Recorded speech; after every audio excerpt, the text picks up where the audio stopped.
नमस्कार दर्शकों, स्वदेश न्यूज के इस खास कार्यक्रम सबकी बात में आप सबका बहुत बहुत स्वागत है।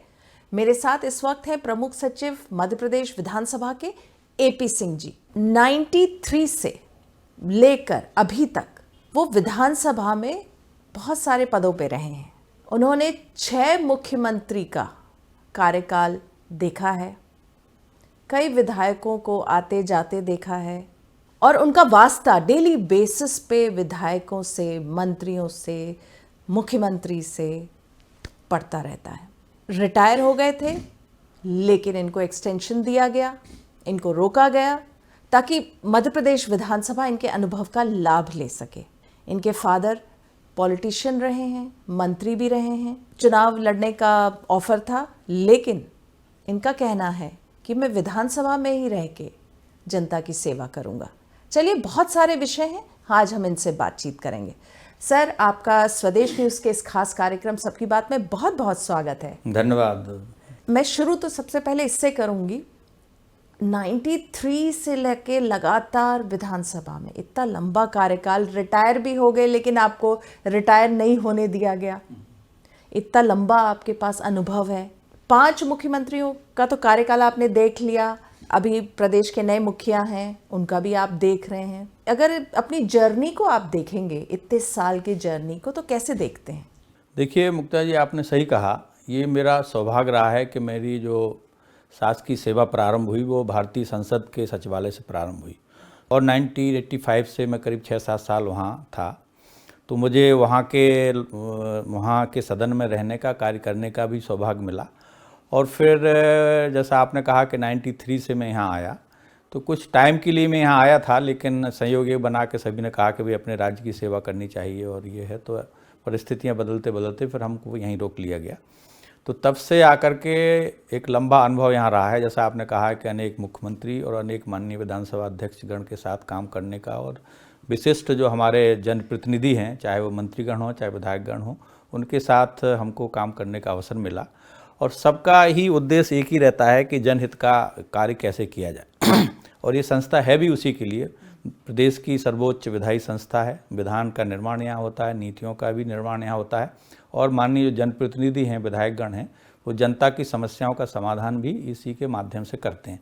तो हम सबका प्रयास ये रहता है कि जनप्रतिनिधियों को जितनी मदद, सहायता या उनका सहयोग किया जाए, वो हम भी कुछ हद तक उस जनता के कार्य में या जनसेवा में सहभागी बनते हैं। तो इसी मान से विधानसभा सचिवालय चलता है और मेरा भी यही प्रयास रहा है कि पूरे टीम भावना के साथ और सभी को साथ लेकर के और सुचारू ढंग से विधानसभा की कार्रवाई का गरिमा के साथ संचालन हो। 93 से हम बात कर रहे हैं, आप 93 से रेगुलर यहाँ पे हैं। मैंने हालांकि चीफ मिनिस्टर्स की बात की लेकिन कई स्पीकर्स भी आए। आपको याद होगा 93 की अगर हम बात कर रहे हैं तो उस समय में स्पीकर होते थे लेट श्रीनिवास तिवारी जी। उनका कार्यकाल, उनको व्हाइट टाइगर के रूप में जाना जाता था, एक निकनेम उनको दिया गया था और एक लंबा कार्यकाल उनका रहा। तो कुछ उनके घटना, कुछ क्रम, कुछ एक रोचक इंसिडेंट अगर आप शेयर कर पाए हमारे दर्शकों के साथ। देखिए, बहुत ही अनुभवी स्पीकर थे वो, और चूंकि मैं बाहर से आया था तो मेरा वर्क कल्चर वहाँ का था, तो मैं ज़्यादा इधर कोई नहीं, अपने काम से काम रखता था और जो भी हमको कोई चाहे रिपोर्ट्स बनानी हो चाहे कोई, हमको सारा सदन का काम उन्होंने हमको दे दिया था। तो लेकिन उनके पास सारी रिपोर्ट जाती थी। तो एक बार स्थिति ऐसी बनी कि यहाँ के सारे अधिकारी कर्मचारी आए, उन्होंने कहा कि भाई अध्यक्ष जी प्रमोशन जब ही करेंगे जब आप साथ में चलोगे। तो हमने कहा ऐसी हमारी क्या ज़रूरत है कि वहाँ चलेंगे। उन्होंने कहा नहीं, कुछ उनका अपना रुख है या कुछ चाहते हैं वो किसी को एडजस्ट करने के लिए, लेकिन वो चाहते हैं कि आपकी सहमति होगी तो हम काम करेंगे। तो दादा हम लोग सभी कहते थे, तो हमको सब लोग मन नहीं माने तो सभी लोग हमको लेकर के गए। तो हमने उनको प्रणाम किया तो वो बोले, देखिए मेरा नाम लेकर के बोले कि अवधेश भाई ऐसा है कि ये सारे लोगों को तो मैं जानता हूँ और आपको भी जानता हूँ, आप 16-18 घंटे यहाँ काम करते हैं और योग्यता और सारी उसका वो रखते हैं, और अभी कुछ पद जो है कम हो रहे हैं, सरकार कर रहे हैं, लेकिन मैंने एक पद किसी अधिकारी के लिए लाया है, लेकिन उस पर हक आपका बनता है। तो आप अगर सहमति दोगे कि कुछ टाइम के लिए मैं इसको रखूँगा फिर मैं वापस कर दूँगा, तो लेकिन आप नहीं दोगे तो फिर मैं नहीं उसको करूँगा। तो ये उनका बड़प्पन था। इसी तरह से जब छत्तीसगढ़ का विभाजन हुआ तो सभी लोगों को, ज़्यादातर लोगों को वहाँ छत्तीसगढ़ जाने का, मुझे भी ऑफर था उस समय के जो हमारे माननीय राजेंद्र शुक्ला जी थे और सत्यनारायण जी शर्मा मंत्री थे, रविंद्र चौबे जी, वो सभी आए, हमको बुलाया। उन्होंने कहा कि भाई आपको हम लोग वहाँ ले जाना चाहते हैं क्योंकि हमको अनुभवी अधिकारी की आवश्यकता है। तो मैंने भी सहमति दे दी। मैंने कहा ठीक है, आप लोग कह रहे हैं तो हम वहाँ जाने को तैयार, और मेरा लिस्ट में नाम भी चला गया। बाद में इनको, जो आपने कहा माननीय तिवारी जी को पता लगा, तो उन्होंने यहाँ के अधिकारियों को थोड़ा डांटा भी। उन्होंने कहा कि नहीं, उस अधिकारी को डांटा नहीं होगा, हड़काया होगा जो तो उनका नेचर है। उनका नेचर था। तो उन्होंने कहा भाई बिना जो है पूरा आकलन किए बगैर आपने कौन चलाएगा यहाँ हाउस, जब सारे अनुभवी अधिकारी वहाँ चले जाएं, क्योंकि कई और दूसरे जो हमसे सीनियर थे वो भी वहाँ जा रहे थे। तो उन्होंने हमको बुलाया, उन्होंने कहा कि नहीं ये सब जाएं लेकिन आपको नहीं जाना है। तो मैंने कहा ठीक है दादा, जैसा आप कहें। तो फिर सारा करके तो उन्होंने यहाँ रखा। तो कहने का मतलब वो बहुत अनुभवी थे, उनका व्यक्तित्व भी बड़ा विशाल था और उनको पूरा नॉलेज रहता था कि, और पूरी परख थी। आपको एक नज़र देखा तो उनको समझ में आ जाता था कि व्यक्ति का कहाँ क्या है, कौन क्या है। और आप एक्सपीरियंस की जो बात कर रहे हैं सर, ये तो मतलब आपके साथ जुड़ा ही है, उस समय से देख रहे हैं। जैसे आपने अभी ये जिक्र किया, उस समय की बात की, 90s की बात की। अभी भी आपका रिटायरमेंट हुआ, आपको रिटायरमेंट नहीं करने दिया गया। आपके पास टिकट था बीजेपी और कांग्रेस से इस बार के चुनाव के लिए लड़ने का। तो आपको तो नहीं था, पर मतलब ऑफर था कि आप चुनाव लड़िए। तो उस पे भी शायद आपको ये एडवाइस दिया गया कि मत लड़िए, आपके अनुभव की जरूरत विधानसभा को है। तो मतलब विधानसभा लगातार आपको होल्ड करके रखना चाह रहा है, तो ये अनुभव ही है। हाँ, निश्चित तौर पर, क्योंकि विधानसभा की जो कार्य प्रक्रिया है और यहाँ का जो सचिवालय है वो कहीं भी किसी और सचिवालय से उसकी कार्य प्रक्रिया मैच नहीं करती है। और जब मुझे याद आ रहा है कि जब मेरी प्रथम नियुक्ति भारतीय संसद के राज्यसभा सचिवालय में हुई, तो वहाँ सभी अधिकारियों के बैच को लेकर के वो पूरा उन्होंने घुमाया, फिर ट्रेनिंग जैसा देते हैं, फिर हाउस में लेकर के गए। तो सब वहाँ जो हमारे उस समय के सेक्रेटरी जनरल थे, उन्होंने हमसे कहा कि भाई ये वो जगह है जहाँ आप इतिहास को बनता हुआ देखते हो। तो मेरा ये सौभाग्य था, मुझे तभी से वो हो गया कि भाई मुझे इसी उसमें रहना है। मैंने हालांकि IAS दूसरी जगह भी मेरा सिलेक्शन हुआ, फिर हमने प्रेफर नहीं किया वहाँ जाना। ये कहा कि भाई संसद में काम करने का अनुभव दूसरी जगह नहीं मिलेगा, अवसर दूसरी जगह। बाकी तो और प्रशासनिक था, हमारा ONGC में एडमिनिस्ट्रेटिव ऑफिसर पे हुआ था, फिर हमने उनको डिनाई कर दिया। तो वो ये जगह है, यही विधानसभा उसका प्रतिरूप है कि यहाँ हम इतिहास को बनता हुआ देखते हैं। लेकिन हमारे दायित्व तो वो भी रहते हैं कि जो भी जनप्रतिनिधि आएँ उनको पूरे सम्मान के साथ, उनकी गरिमा के साथ, और सदन की सारी नियम प्रक्रियाओं का भी संचालन माननीय अध्यक्ष के साथ समन्वय बना करके उनके मार्गदर्शन में कार्य करना होता है। बिल्कुल, आपने कहा इतिहास बनते हुए देखते हैं। ये 2 दशक, लगभग 2 दशक से ज़्यादा कार्यकाल हो गया आपका। कौन सा ऐतिहासिक पल आपको एकदम याद है जो आपको लगा कि भाई क्या हो गया, वाह? देखिए, ऐसे कई पद आए, लेकिन अभी जो आपने कहा कई क्षण ऐसे आए हैं। लेकिन जैसे एक बार का घटनाक्रम है कि हमारे 2 माननीय सदस्यों को निलंबन की स्थिति की सदन में निर्मित हुई। उस समय माननीय रोहाणी जी विधानसभा अध्यक्ष थे, उनके कक्ष को प्रतिपक्ष के सदस्यों ने घेराव कर लिया था, उनको सदन में नहीं आने दिया। तो ये चुनौती थी कि भाई सदन कैसे चलेगा। तो हम थे और हमारे जो तत्कालीन प्रमुख सचिव थे, उन्होंने हमसे कहा कि, मैंने कहा फिर जो सभापति तालिका है, डिप्टी स्पीकर भी उस समय नहीं आए, तो हमने कहा सभापति तालिका के किसी सदस्य को बिठा करके अपन हाउस प्रारंभ कर सकते हैं, फिर माननीय अध्यक्ष इनसे चर्चा करके आ जाएंगे। तो हाउस प्रारंभ हुआ, लेकिन प्रतिपक्ष उद्वेलित था और बहुत ज़्यादा वो कह रहे थे कैसे प्रारंभ हो सकता है, अध्यक्ष जी जब तक नहीं आएंगे हाउस नहीं चलने देंगे। तो वो अध्यक्ष उस समय जो हमारे माननीय ज्ञान सिंह जी थे पीठासीन, उनकी चेयर पर चढ़ गए। एक महिला प्रतिनिधि भी थी, पारुलेकर जी और राकेश सिंह जी, तो काफ़ी झूमाम झपटी हो गई। उसके वजह से ये हुआ कि सदन में फिर प्रस्ताव आया और उनकी सदस्यता को फिर वो निरस्त कर दिया गया। लेकिन बाद में उनको रियलाइज हुआ और उच्च स्तर पर, चूँकि ऐसे मामलों में वरिष्ठ जो विधानसभा के सदस्य रहते हैं, चाहे अध्यक्ष हों, उपाध्यक्ष हों, दूसरे संसदीय कार्य मंत्री हों, उन सभी ने फिर हस्तक्षेप किया और उन दोनों सदस्यों ने भी लिख करके दिया कि नहीं, हम खेद व्यक्त करते हैं, हमारा आचरण ऐसा नहीं होना चाहिए था और वास्तव में हमने गलत किया है। तो इस पर माननीय अध्यक्ष पुनर्विचार करें। अब नमूना क्या है, सदन पूरे ये देश का पूरा इतिहास बना है। अभी तक का ये प्रमाण है कि अगर विधानसभा से सदस्यता निष्कासित हो जाए तो केवल जनता ही चुन करके आपको वापस भेज सकती है। लेकिन फिर इन सारे परिस्थितियों पर विचार करके इस मामले में चूँकि संविधान और दूसरे नियम साइलेंट हैं, तो अध्यक्ष ने ये निर्णय लिया कि हम शॉर्ट नोटिस पर विधानसभा की सत्र बुलाएंगे और 1 दिन का सत्र बुलाया गया। उसमें ये सारा मसला उन्होंने रखा कि ऐसा ऐसा घटनाक्रम हुआ था, लेकिन दोनों माननीय सदस्यों ने खेद व्यक्त किया, लिख करके भी किया है, हमारे समक्ष भी किया है और यहाँ पर वो व्यक्त कर रहे हैं। तो हम सबका ये मत बने अगर कि इस पर इनकी पुनरावृत्ति नहीं होगी इनके कृत्य की, तो इनकी सदस्यता को पुनः बहाल किया जाए। और जब वो जो सदस्यता निरस्त कर दी गई थी उसकी सूचना हमने चुनाव आयोग को देनी पड़ती, वो भी दे दी गई थी सब तरफ से। फिर हमने ये जैसे ही निरस्त हुई 1 हफ्ते के बाद हमने उसका सदस्यता को बहाल करने की सूचना दी। और ये हुआ कि लोगों ने कहा कि नहीं, हो ही नहीं सकता, कोर्ट करेगा, लेकिन सभी जगह से चुनाव आयोग हो चाहे कि सभी ने उसको मान्य किया। तो ये इतिहास बना कि मध्य प्रदेश विधानसभा का ये इतिहास है कि सदस्यता को बहाल भी विधानसभा कर सकती है। मतलब आप लोगों ने एक इतिहास बनाया और एक नजीर बन गई, बाकी भी फॉलो कर सकते हैं। बहुत अच्छी बात आपने बताई। इतने सालों में हम लोगों ने भी देखा है, पहले विधानसभा जैसे सीरियसली ली जाती थी, सत्र जो चलते भी थे काफ़ी लंबे होते थे, अब छोटे होते जा रहे हैं, उतनी प्रेजेंस भी नहीं होती, विधायक उतना पढ़ के भी नहीं आते, बहुत सारी ऐसी चीज़ें। थोड़ा सा ऐसा लगता है कई बार कि जितनी सीरियसली विधानसभा के सत्र को लेना चाहिए उतना नहीं लिया जाता। क्या आप इससे इत्तेफाक रखते हैं? ये आपका कहना है। अभी चूंकि जैसे जैसे परिस्थितियाँ बदलती, समय बदलता है, सारी चीज़ों का परिवर्तन होता है। अब हम देख रहे हैं कि आज से अगर 20 साल या 10 साल पहले की जो विधानसभा थी, उस समय जो माननीय सदस्य आते थे वो इतने ज़्यादा व्यस्त नहीं रहते थे। ना तो ये आपका उस समय सोशल मीडिया का टाइम था, ना मोबाइल और दूसरे इंटरनेट की स्थिति थी। तो पूरा समय वो या तो क्षेत्र में देते थे, अन्यथा जब विधानसभा चलती थी तो मैंने कई सदस्यों को, इवन हमने अपने पिताजी को भी सुनते हुए देखा है, लोग कहते थे अब विधानसभा चल रही है, अब उनके पास मत जाना, वो पूरी समय विधायक जी विधानसभा में ही रहेंगे। तो पूरा वो विधानसभा के क्या मुद्दे उठाने हैं, क्या बजट पर चर्चा करनी है, किस तरह से हमें जनहित के विषय उठाने हैं, लोक महत्व के विषयों पर वहाँ विचार विमर्श करना है, पूरा समय उनको रहता था। लेकिन आजकल जो आपने कहा परिस्थितियाँ बदल गई हैं, 24 घंटे माननीय सदस्य मोबाइल से अपनी जनता के संपर्क में रहते हैं, तो अन्य कार्य उनके पास स्वास्थ्य व्यवस्था बढ़ जाती है।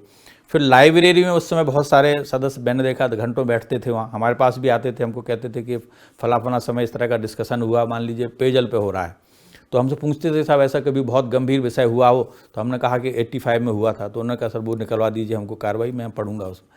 तो वो पढ़ते थे, लाइब्रेरी में बैठ के पढ़ते थे, कहीं घर ले जाके पढ़ते थे। लेकिन अब आजकल चूँकि कहते हैं कि नहीं नेट पर सारी चीज़ें उपलब्ध हैं तो हम वहीं पढ़ लेते हैं, लेकिन वास्तुस्थिति ये रहती है कि उतना समय उनके पास नहीं रहता है।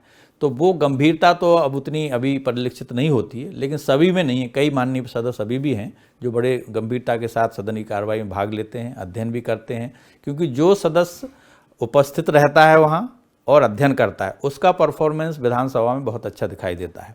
जो सदस्य केवल टाइम के लिए आएगा या समाचार पत्रों में जो पढ़ा उसके आधार पर ही भाषण दे देगा, तो वो उतना प्रभाव जनमानस पर या सदन में नहीं डाल पाता है। तो ये एक बिल्कुल सही है, माननीय सदस्यों को इसमें पूरा ध्यान, यदि विधानसभा की कार्रवाई चल रही है तो फुल टाइम पूरा अटेंशन, पूरा ध्यान उनका विधानसभा की गतिविधियों पर ही रहना चाहिए, तभी विधानसभा की गरिमा भी रहेगी और वे बेहतर ढंग से वो अपने दायित्वों का भी निर्वहन कर पाएंगे। पिछले कई बार से हम सुन रहे हैं कि विधानसभा की कार्रवाई को पेपरलेस कर दिया जाएगा, डिजिटलाइज हो जाएगा, ऑनलाइन विधायक सवाल पूछ पाएंगे, तो क्या उस और अग्रसर हो रहे हैं? निश्चित तौर पर मध्य प्रदेश विधानसभा उसमें अग्रणी रही है। हमने सबसे पहले हमारे जो क्वेश्चंस थे, प्रश्नों का जो हमने उत्तर दिया था, तो पहले हमने सीमित विभागों को ऑनलाइन किया था। सदस्यों से भी हम ऑनलाइन लेते हैं और विभाग को भेजते हैं, कोई पेपर उसमें खर्च नहीं होता है। पहले ये होता था, हम दोनों किया, हमने ऑनलाइन भी रखा और ऑफलाइन भी रखे, क्योंकि उस समय हमारे सदस्य उतने यूज टू नहीं थे और विभाग भी नहीं थे। पर धीरे धीरे हमने 100% विभागों को ऑनलाइन प्रश्न भेजना और ऑनलाइन ही माननीय सदस्यों से कंप्यूटर के माध्यम से प्राप्त करना हमने रखा, तो वो पेपरलेस व्यवस्था है। लेकिन सदन की अभी जो कार्रवाई है वो पेपरलेस नहीं हो पाई है, क्योंकि कई बार ज़्यादातर जो मेजॉरिटी सदस्य रहे हैं वो अभी उतने कंप्यूटर फ्रेंडली या टेक्नोलॉजी फ्रेंडली नहीं रहते हैं। तो उनका ये कहना रहता है कि जब तक पेपर हाथ में ना हो हम उतने अच्छे ढंग से अपना वहाँ बात नहीं रख पाते हैं। तो प्रश्नोत्तरी हमने पहले बहुत सीमित कर दी थी, लेकिन बाद में अध्यक्ष जी ने विचार किया, उन्होंने कहा नहीं, अभी कुछ समय के लिए आप अपने को पेपर के साथ चलने दीजिए। तो वहाँ वो किया गया है, लेकिन रिकॉर्ड का हमने डिजिटाइजेशन कराया है, वो लगभग पूरा हो गया है, उसकी कार्रवाई चल रही है। और फिर ई विधान जो आएगा, जिसको नेवा कहते हैं, नेशनल ई विधान, वो हम यहाँ लागू करने वाले हैं। वो प्रक्रियाधीन है, शासन के अधीन हमारा प्रोजेक्ट गया हुआ है। वहाँ से सहमति आने के बाद फिर केंद्र का जो संसदीय कार्य मंत्रालय है उसके साथ हमारा अनुबंध हो जाएगा और फिर हम सदन को भी पेपरलेस करेंगे। ये सत्र में जो नए विधायक आए हैं, लगभग 70 के करीब आए हैं, उनकी ट्रेनिंग भी आप लोग ऑर्गेनाइज कर रहे हैं। ओम बिड़ला जी भी आ रहे हैं, तो इस कार्यक्रम के बारे में थोड़ा सा हमारे दर्शकों को बताइए। देखिए 16वीं विधानसभा गठित हुई है, हम सभी जानते हैं, और जो नवनिर्वाचित सदस्य आए हैं उनके प्रबोधन के लिए कार्यक्रम आयोजित किया गया। तो माननीय अध्यक्ष हमारे जो नरेंद्र सिंह जी तोमर हैं, उनके मार्गदर्शन में ये 9 और 10 जनवरी जो आगामी है उसमें हमने ये कार्यक्रम रखा है। माननीय जो अध्यक्ष हैं उन्होंने लोकसभा के माननीय अध्यक्ष से समय लिया, तो वो शुभारंभ या उद्घाटन उस कार्यक्रम में वो पधार रहे हैं। और इसके साथ साथ हमारे उत्तर प्रदेश विधानसभा के अध्यक्ष हैं, वो मुख्य वक्ता के रूप में यहाँ आएंगे। फिर अन्य राजनेता, उनको भी हमने अलग अलग विषय दिए हैं, उस पर वो प्रबोधन अपना प्रशिक्षण देंगे। इसी तरह से दूसरे दिन लोकसभा का एक जो हमारा bureau of training and studies बना हुआ है, वहाँ उनके अधिकारी और वहाँ से 1-2 सांसद लेकर के वो आएंगे, तो वो भी अपनी बात, अनुभव को शेयर करेंगे, प्रशिक्षण उनको देंगे, और माननीय सदस्य भी उनके संबंध में कोई उनके जिज्ञासा है तो प्रश्न पूछ सकेंगे। तो ये उनके प्रशिक्षण के लिए और उनको विधानसभा की कार्य पद्धति से अवगत कराने के लिए, और कैसे वो अपनी भूमिका या अपने दायित्व को निर्वहन बेहतर ढंग से कर सकते हैं, वो व्यवहारिक जानकारी वहाँ दी जाएगी। एक सवाल ज़रूर पूछूंगी, विधायक हों या मंत्री हों, कहीं ना कहीं थोड़ा सा तो गुरूर या अकड़ रहता ही है, तो क्या आप लोगों के साथ भी डीलिंग में आता है?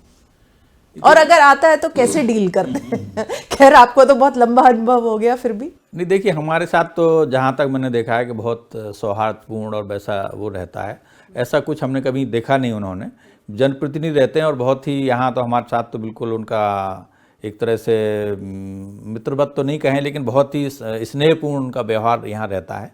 और कारण ये भी रहा है कि चूँकि मैं शुरू से जब यहाँ रहा और मेरे पास सादा सदन का काम था, जैसे मैंने कहा, ध्यानाकर्षण, स्थगन, प्रश्नों, मैं जो सदस्य थे इतनी मेहनत करते थे कि सुबह 6 बजे स्टेशन से चल करके, क्योंकि मैं 7:30 बजे आता था, यहाँ आते थे और कहते थे कि मैं सीधा ब्रश करके आ रहा हूँ, मुझे चाय पिलाइए और मेरे ये प्रश्न बनवा दीजिए या मेरा ध्यानाकर्षण बनवा दीजिए। ये जब अभी इनका भी मैं कहूँ कि जो अभी माननीय हमारे अध्यक्ष बने हैं, इनसे लेकर के चाहे नरोत्तम मिश्रा जी हों, जिन्होंने भी अच्छा मुकाम हासिल किया, वो इतनी मेहनत के साथ उस समय आते थे। जो ये मैं बता रहा हूँ 93-98 की बात, तो उन सदस्यों से उस तरह से एक वो तादाद बन जाता है।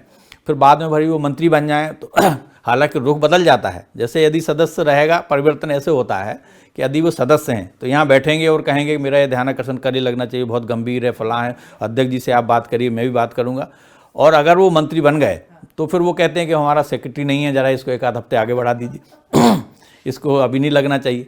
तो ये सारी परिस्थितियाँ बदल जाता है उनका रुख।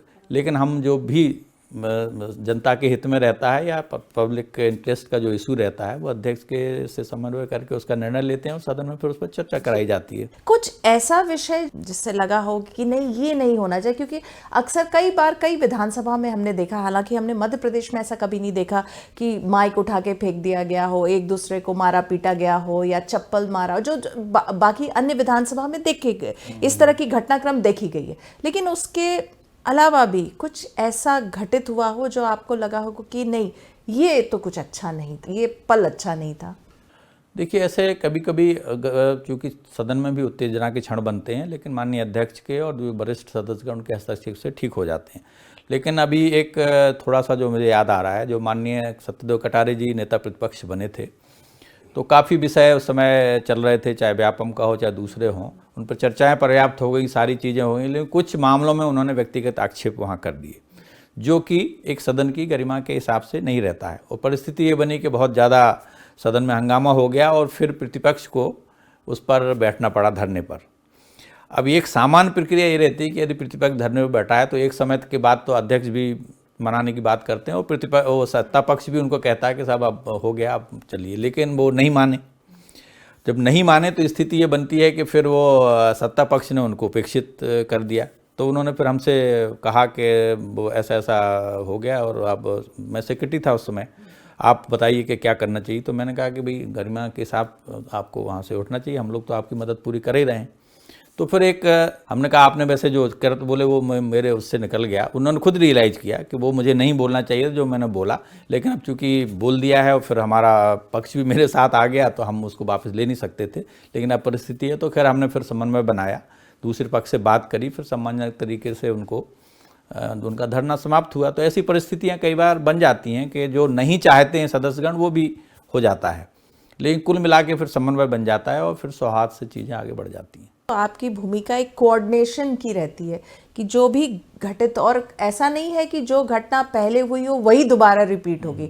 तो क्या हर बार ही कानून के हिसाब से ही निर्णय लेता है विधानसभा, या कई बार ऐसा भी कहा जाता है कि जो व्यवहारिक हो उसको भी देखना चाहिए ताकि जो भी बाधाएं हैं वो खत्म हो जाएं? देखिए, ये आपने बिल्कुल सही कहा। क्या है कि हर चीज़ कानून के हिसाब से सदन में नहीं चल पाती है, इसीलिए परंपराएं बनती हैं और बहुत सी कार्रवाइयाँ परंपराओं के आधार पर सदन में संचालित होती हैं। जब कोई नज़ीर नहीं मिलती है, कोई नियम नहीं मिलता है, तो हम परंपरा देखते हैं कि पूर्व में इस तरह का घटनाक्रम हुआ होगा, तो उस अध्यक्ष ने, आसंदी ने कोई निर्देश दिए हों, उसको आसंदी की हम व्यवस्था कहते हैं। तो उन व्यवस्थाओं के माध्यम से फिर कार्रवाई को आगे बढ़ाया जाता है। हम सदन में रूलिंग दिलाते हैं, इसीलिए वो मैंने जो किताब लिखी उसमें ये सारी हमने उल्लेख की हुई हैं कि इस तरह का घटनाक्रम फला फला तारीख हुआ। जैसे मान लीजिए ये आया कि पिछले उसमें कि साहब बजट की प्रक्रिया ये है कि आज बजट रखा जाएगा, फिर 2 दिन बाद उस पर चर्चा होगी ताकि सदस्य अध्ययन कर लें।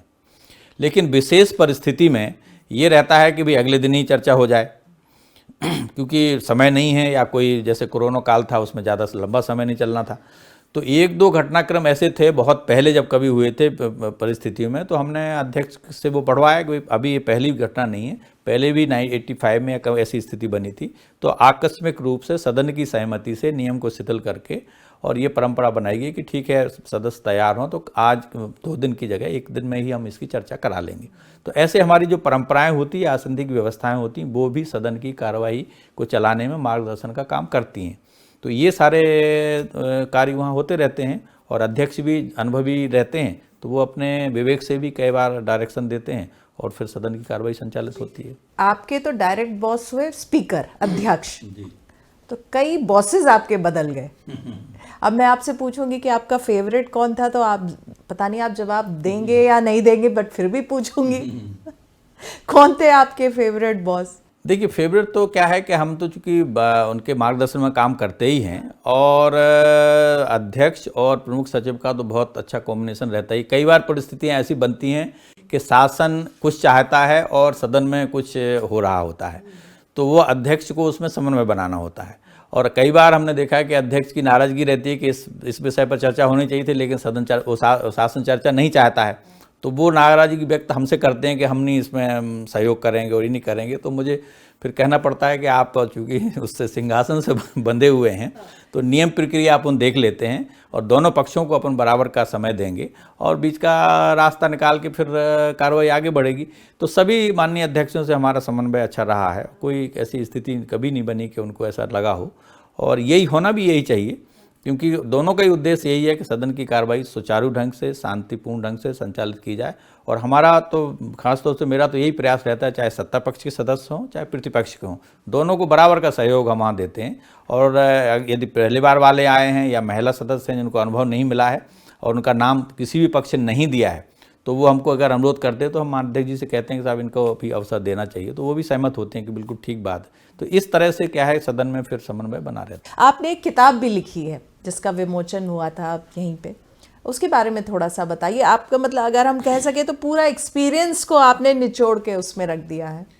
देखिए, क्या था कि चूँकि मुझे सौभाग्य, जैसा मैंने कहा, संसद सचिवालय में काम करने को मिला, यहाँ भी था, तो कई माननीय सदस्य ये कहते रहते थे कि साहब ये जो अभी जिस पुस्तक को हम रेफ़र करते हैं वो संसदीय जो यानी संसद की कार्रवाई के आधार पर हम रेफ़र करते हैं, तो आप अपने अनुभवों के आधार पर एक विधानसभा की कार्रवाई के संदर्भ में किताब क्यों नहीं लिख देते। लेकिन किताब लिखना कोई आसान काम रहता नहीं है, तो धीरे धीरे कुछ मटेरियल हमने इकट्ठा किया जो वो बार बार कहते रहे, कुछ मंत्रीगण ने भी कहा और अध्यक्ष जो तत्कालीन अध्यक्ष थे जब माननीय गौतम जी, उन्होंने भी कहा कि भाई जब सब लोग कह रहे हैं तो आपको करना चाहिए। तो ये जो कोरोना काल का जो टाइम आया, हमने जो मटेरियल इकट्ठा किया था उसको हमने अध्ययन करके फिर किताब के रूप में सजोना शुरू किया, और उस दौरान फिर हमने 1 से 1.5 साल में वो सारा करके किताब का फॉर्म किया। तो उस समय का हमने पॉजिटिव एक तरह से उपयोग आप कह सकते हैं करके इस किताब को बनाया है। और वो किताब फिर जैसा आपने कहा कि सभी जो जितने पूर्व अध्यक्ष गण के साथ हमने काम किया था वो भी उसमें थे, नेता प्रतिपक्ष थे, मुख्यमंत्री जी और संसदीय कार्य मंत्री, सभी प्रमुख लोगों ने उसको विमोचन किया था। और जब इसका पीठासीन अधिकारी सम्मेलन हुआ था जयपुर में या एक जगह और, तो वहाँ भी लोगों को पता लगा, तो खास तौर से जो हिंदी भाषी राज्य हैं उन्होंने बड़ा उसको अप्रिशिएट किया कि नहीं ये तो बहुत उपयोगी है और हमको यहाँ चाहिए। और जो दक्षिण के राज्य थे उन्होंने कहा कि इसको आप हिंदी में वो अंग्रेजी में उसका ट्रांसलेशन कराइए। कई चिट्ठियाँ भी आईं तमिलनाडु से, केरल से, आंध्रा से कि शीघ्र इसका आप ट्रांसलेशन करा के हमको उपलब्ध कराइए। तो इस तरह से एक प्रयास किया है कि इस तरह से अब ये चूँकि ये भी उपयोगी है, यदि माननीय सदस्य उसको पढ़ेंगे तो उसको इसमें नज़ीरें भी मिलेंगी, नियम प्रक्रिया भी मिलेगी, किस तरह से कौन सा विषय उठाया जाना उसका विवरण भी हमने सरल हिंदी भाषा में लिखने का प्रयास किया है। तो एक छोटा सा प्रयास बिल्कुल, जैसा कि आपका पूरा एक करियर स्पैन रहा है गाइडिंग फोर्स के रूप में, तो आपकी जो ये किताब है वो भी वही है, एक गाइड प्रोवाइड करती है। सर, आपने स्वदेश न्यूज़ के इस खास कार्यक्रम सबकी बात को अपना समय दिया और आपने इतने खट्टे मीठे अनुभव हम लोगों के साथ साझा किया। आपका बहुत बहुत धन्यवाद। बहुत धन्यवाद मुक्ता जी, आपने भी समय दिया और हमको ये अवसर प्रदान किया। तो दर्शकों, आज हमने बात की थी एपी सिंह जी से, जो कि पीएस हैं मध्य प्रदेश विधानसभा के। एक लंबा कैरियर रहा है उनका और यहाँ पे उन्होंने एक गाइड की तरह काम किया है विधायकों और मंत्रियों के लिए। तो इस एपिसोड में बस इतना ही। अगले हफ्ते में एक बार फिर से मुलाकात करेंगे एक नए मेहमान के साथ। तब तक के लिए दीजिए हमें आज्ञा। नमस्कार। ऐसे ही वीडियोस को लाइक, शेयर, फॉलो और यूट्यूब को सब्सक्राइब कर बेल आइकॉन दबाना ना भूलें और ताज़ा अपडेट्स के लिए हमारी वेबसाइट swadeshlive.com पर जरूर जाएं।